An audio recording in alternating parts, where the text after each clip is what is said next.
Welcome, Algebra Lab students. In this video, we are going to continue looking at solving of systems of equations by using this elimination method. And in the last video, all of the problems were set up that we could eliminate either x or y just by either adding the two equations or subtracting the two equations. And that is not going to be the case necessarily with all of the problems today.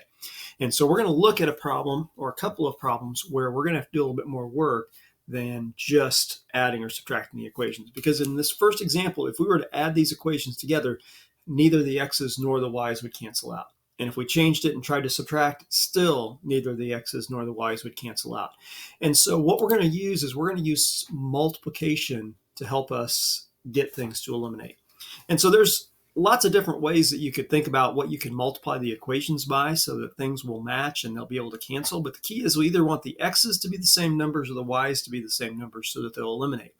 And so one way to make sure that that will always happen is to look at your numbers in front of the x's and multiply the opposite equation by that x. So what I'm saying is in this first equation, there's an x, there's a 3 in front of this x. And so what we're going to do is we're going to take the second equation and we're going to multiply it by 3. In the second equation, there's a 1 in front of the x, so we're going to take the first equation and we're going to multiply it by 1. Now, to keep it so that we'll always work with just addition to eliminate, if we switch one of these two signs, then all we'll have to do is just add the two equations together. So switch your x's and then switch one sign and things will eliminate. So it doesn't matter which one you switch. I'm just going to switch the bottom one right now. Maybe. I'm going to switch this bottom one and make it a -3. And then now I can, now when I multiply, I can use addition after I'm done. So when I multiply the first equation by 3, that's not going to change anything. It's just going to stay 3x plus 5y equals 8. The second equation, I'm going to multiply everything in that equation by -3. Okay, so go ahead and do that. Multiply everything in that equation by -3, and what do you get? Well, it'd be -3x, and it'll be -3y, and it will be -12. Okay, so what do you get now when we're ready to combine these two equations together? When I combine these two equations together, the x's are going to cancel out. So I'm not going to have any x's. They've been eliminated. I'm going to combine the y's together. 5y minus 3y, that would be 2y. And on the number side, when I combine the numbers together, I have 8 and -12. Combine those together, and that gives you a -4. So now I can solve this equation rather easily. 2y equals -4. What does y equal? Well, divide both sides by 2, and I get y equals -2.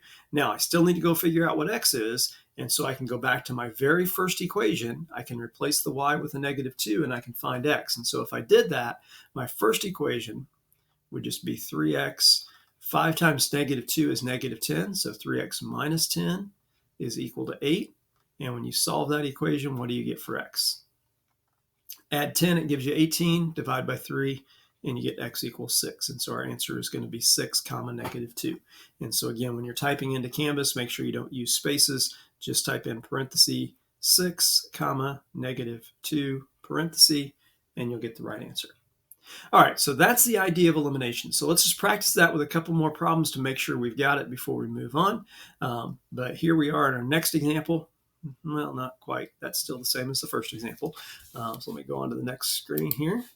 And so in our next example, we've got this system of equations. 2x plus 5y equals 7. 5x minus 3y equals -29. We want to solve this problem by elimination. But again, just adding or subtracting is not going to eliminate things. We're going to have to use multiplication. So if you use the little trick that we're talking about, you're going to switch the x's and you're going to switch one of the signs. And so my first equation has a 2 in front of the x. So that means I'm going to multiply the second equation by 2. Okay, the second equation has a 5 in front of the x, so I'm going to multiply the first equation by 5. And now I need to switch one of these signs. Doesn't matter which one. I'm going to pick the bottom one here. All right, so now multiply the top equation by 5, and what's the result? Okay, multiply the top equation by 5, and we get 10x plus 25y equals 35.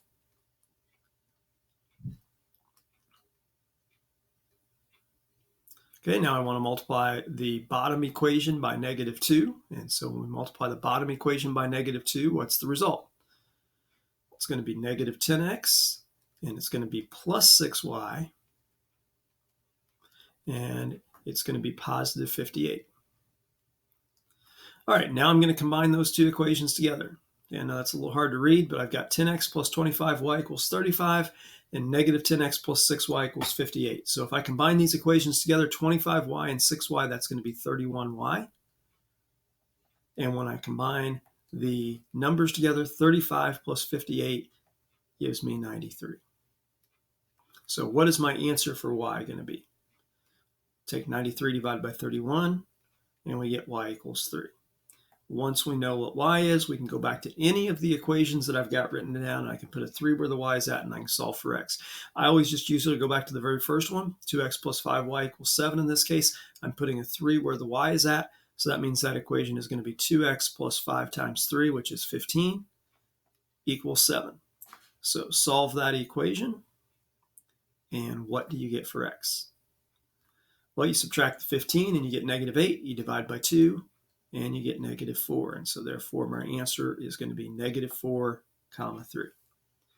So that's the idea of elimination, is we're going to eliminate either the x's or the y's, but usually if we do this little trick of switching the x's and switching one of the signs, we're going to always eliminate the x. And then once we've eliminated the x, we can solve for y and go on from there. So good luck with that today. If you have any questions, let me know. If you can't get one of the answers to work out, send me an email and I'll try to get back in touch with you. And just try to give me as much information as you can when you send me the email.